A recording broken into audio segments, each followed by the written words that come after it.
Hello class. Previous lecture series A में हमने atom को स्टडी किया था।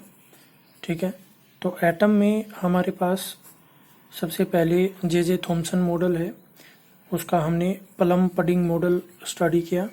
And he said electrons are randomly distributed in the positive cloud. Okay, it was replaced in 1911 when Rutherford discovered nucleus. Okay, so alpha ray scattering experiment में हमें पता लगा nucleus is surrounded by the electron cloud.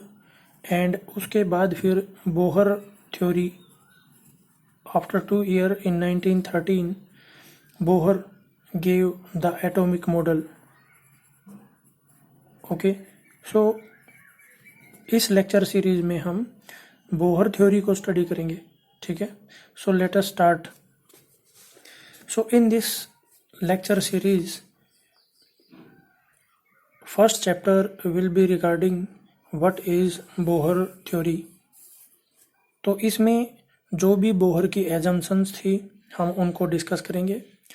Law of circular orbits कि भाई जो electron है वो circular orbits में रिवॉल्व करता है, हम ये सारी चीज़ डिस्कस करेंगे, कैसे रिवॉल्व करता है वो भी। And how these orbits are stationary, mean to say इनकी एनर्जी है वो फिक्स रहती है, कांस्टेंट होती है, वो कैसे होती है, क्या रीज़न होता है, वो हम डिस्कस करेंगे। उसके बाद energy quantization, energy of different orbits is quantized. ठीक है, तो इसका क्या मतलब है वो समझेंगे। फिर लेक्चर बी होगा, लेक्चर B2 सीरीज बी का सेकंड लेक्चर होगा। उसमें according to Bohr theory important parameters हम फाइंड आउट करेंगे। Expression of important parameters, okay, जैसे radius of the orbit, velocity, कितनी वेलोसिटी से ऑर्बिट में इलेक्ट्रॉन रिवॉल्व करता है, क्या उसके साथ कोई वेवलेंथ एसोसिएटेड है। देन टाइम पीरियड, एक चक्कर लगाने में, एक ऑर्बिट कंप्लीट करने में कितना टाइम लेता है। ठीक है, and the inverse of time period that is frequency, number of revolutions completed in 1 second, हम उसको भी थोड़ा डिस्कस करेंगे। और फिर हमारे पास जो नेक्स्ट चैप्टर होगा it will be B3 and here we will discuss Bohr model is matter wave model, okay, of the atom.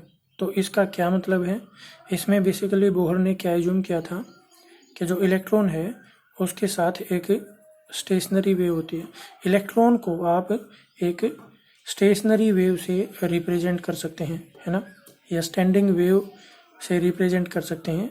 अब ऐसा क्यों, क्योंकि उसने कहा था कि जो ऑर्बिट्स है उनकी एनर्जी क्या रहती है, कांस्टेंट। तो उसको एक्सप्लेन करने के लिए स्टेशनरी वेव का कॉन्सेप्ट बोहर थ्योरी में इंट्रोड्यूस करवाया गया। ठीक है, इसके बाद B4 फोर्थ लेक्चर होगा जो बी सीरीज का, उसमें हम एनर्जी जो मोस्ट इम्पोर्टेंट पैरामीटर होता है हम उसको डिस्कस करेंगे। जैसे हाइड्रोजन लेवल में आप देखते हैं ग्राउंड स्टेट की जो एनर्जी है -13.6 इलेक्ट्रॉन वोल्ट होती है। उसके बाद जो अपर लेवल है उसकी -3.4 इलेक्ट्रॉन वोल्ट होती है, उससे ऊपर वाले की कितनी होती है।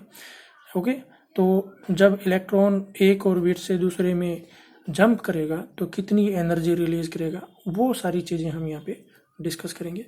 इसके बाद फिर जो last I will say B5 B series का 5th लेक्चर जो होगा उसमें हम एनर्जी लेवल डायग्राम को थोड़ा सा और डिटेल में डिस्कस करेंगे, उसका कंपैरिजन करेंगे, hydrogen atom and hydrogen like atoms को का कंपैरिजन करेंगे, और उनका जो स्पेक्ट्रम आएगा, एनर्जी लेवल डायग्राम आएगा, उसको भी हम कंपेयर करेंगे।